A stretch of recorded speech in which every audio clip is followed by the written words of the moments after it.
only 15 months in office, the new Football Kenya Federation takes pride in the significant progress made in advancing football in Kenya.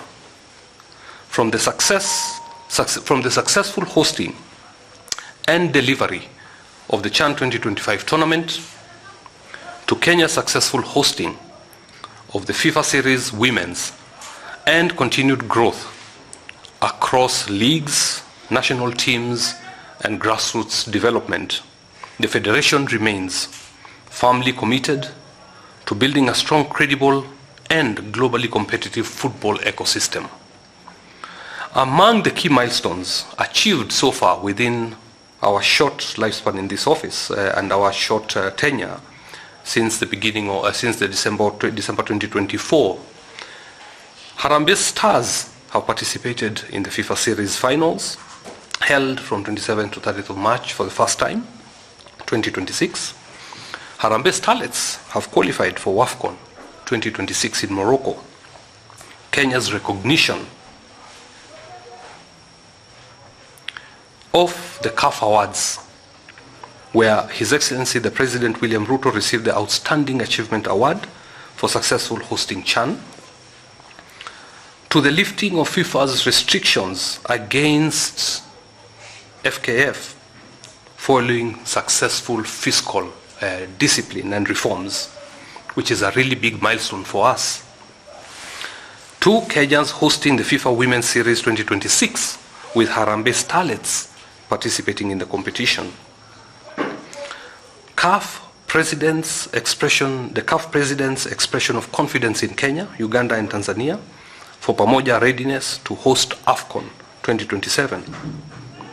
The approval for the construction of 2 FIFA arena pitches with a long-term plan to expand to 30 facilities nationwide is also a major milestone for Football Kenya Federation and for the football fraternity at large.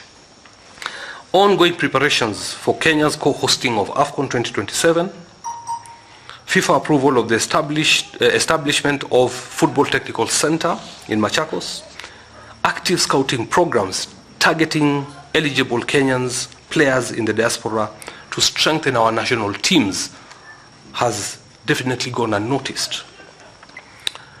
As we continue this journey of growing and professionalizing the sport, we have taken note of allegations circulating in the public domain regarding insurance arrangements during the CHAN 2025 tournament. We hereby wish to clarify the following.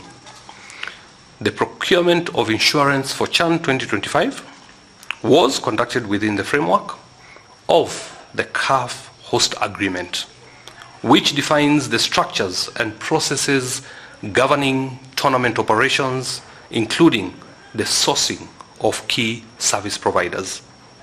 Accordingly, we state categorically that the required insurance cover for CHAN 2025 was procured by CAF, not myself, and was duly secured and maintained throughout the tournament. Contrary to the malicious reports, FKF did not transfer or pay any money to any insurance company for CHAN competitions. And I can challenge anybody to provide any evidence that FKF actually paid money to an insurance company. We never did. Those reports are fictitious and outrightly malicious. The insurance cover met all CAF requirements to protect players, officials, staff, and stakeholders, in line with CAF's clear and stringent standards, where insurance is a critical component. All contracted services were delivered in accordance with the tournament requirements and signed. All contracted services were delivered in accordance with the tournament requirements and the signed host agreement. Once again, there was no loss of funds in relation to the insurance cover. There is nowhere FKF paid for insurance cover for CHAN. I want to reiterate FKF never paid any money to any insurance company. This was contracted purely by CAF. As I mentioned recently, when you fight corruption, it fights back. I was clear that I shall not tolerate mediocrity and corruption at the Federation. You have undoubtedly witnessed the reforms we have undertaken through restructuring of the Secretariat. This process is necessary and must continue regardless of the pushback and noise meant to distract us from our football development agenda. I am also aware that there are plans to run a sustained smear campaign against me and the Federation in an attempt to collapse the institution and taint my reputation. This is a reputation I've built over 25 years in terms of developing grassroots football. Never once has anybody, not once has anybody ever accused me of misappropriation. I've invested hundreds of millions in my projects over the years, which is known to majority of the football stakeholders in the country. And it is unfortunate that it takes only one day or one item to bring down 25 years of legacy, or at least an attempt to do so, which we will not allow. This is a desperate act of revenge for the steadfast position or positions I have taken in the past. This also explains the choice of using my person as the poster child in the so-called CHAN scandals. When you talk of the CHAN competitions, if you look at the structure of our organization or the LOC, why only pick Hussein Mohammed? How many other people are in were involved in organizing CHAN? All the way from CAF to the LOC to the Secretariat to the FKF, and it only picked Hussein Mohammed. That clearly shows there's a very specific agenda. The strategy is to keep me busy responding to unfounded fictitious allegations every day. It shall not work. Moving forward, I am willing to engage and cooperate with any investigative agencies on any matter whatsoever, should I be required to do so, but to continue responding to every falsehoods on social media or sponsored press reports is unviable, unsustainable, and destructive. In FKF, all formal correspondence and administrative processes within FKF are conducted through the Office of the General Secretary, Chief Executive Officer, who is also the CEO, and also serves as the accounting officer. I implore you to exercise your journalistic prowess and look at the details and the email threads and the evidence in terms of who was involved and how it happened to be.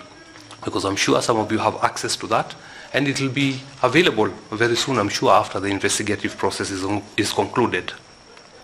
The FKF's President's role is to provide strategic leadership to the Federation. And I want to refer you also to Article 42 of the Constitution in terms of the responsibilities of the President of FKF and processes that also touch on the matter that arose yesterday. FKF remains steadfast in its commitment to transparency, accountability, and good governance, and continues to engage constructively with all relevant stakeholders on this matter. We also reaffirm our respect for the media and the critical role it plays in informing the public. We, however, urge accuracy, fairness, and professionalism in reporting and ensuring that facts are verified and presented in their proper context. Mischaracterization of processes or individuals risks misleading the public and undermining confidence in the institutions responsible for delivering football in Kenya. The Federation remains focused on its core mandate, developing the game and delivering successful international competitions in partnership with all stakeholders. This has been my commitment to Kenyans ever since I took over this office. To answer the pertinent questions that I know have been asked over time, did I participate in the procurement of insurance for Chan? The simple answer is no.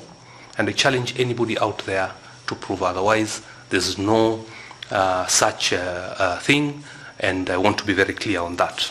Yesterday in the evening, it came to my attention, again through social media and mainstream media publication, that there was a meeting that concluded or decided to suspend some of the officials at FKF. And I wish to state as thus: the provision of the Football Kenya Federation FKF statutes are clear, and the outlined procedures for convening the National Executive Committee meetings are very well elaborated on. So, the purported meeting held on the 24th April was not convened, if it happened, in accordance, because I've not received any formal communication in regards to the same, in accordance with the FKF Constitution 2017, and is therefore irregular and unlawful and unconstitutional. Consequently, any so-called decisions to suspend or to remove any FKF member arising from that sitting is automatically null and void. Article 38, Clause 2 of FKF Constitution provides as follows: the President shall convene meetings of the National Executive Committee. Where 50% of the Executive Committee members request a meeting, the President shall convene it within 21 days, failing which the members may convene the meeting themselves. If you go to Article 42(7) of the Constitution, you will also see procedures of if you want to remove the President of a federation, what needs to happen. So I did not convene any NEC meeting yesterday, nor did I receive any request to convene such a meeting in accordance with the provisions that I've highlighted. In light of the foregoing, I will address the media comprehensively on this matter later on as well, as new developments come up, but in the interest of protecting the integrity of the investigative work that is being carried on by the relevant authorities, I wish to leave my comments there for today.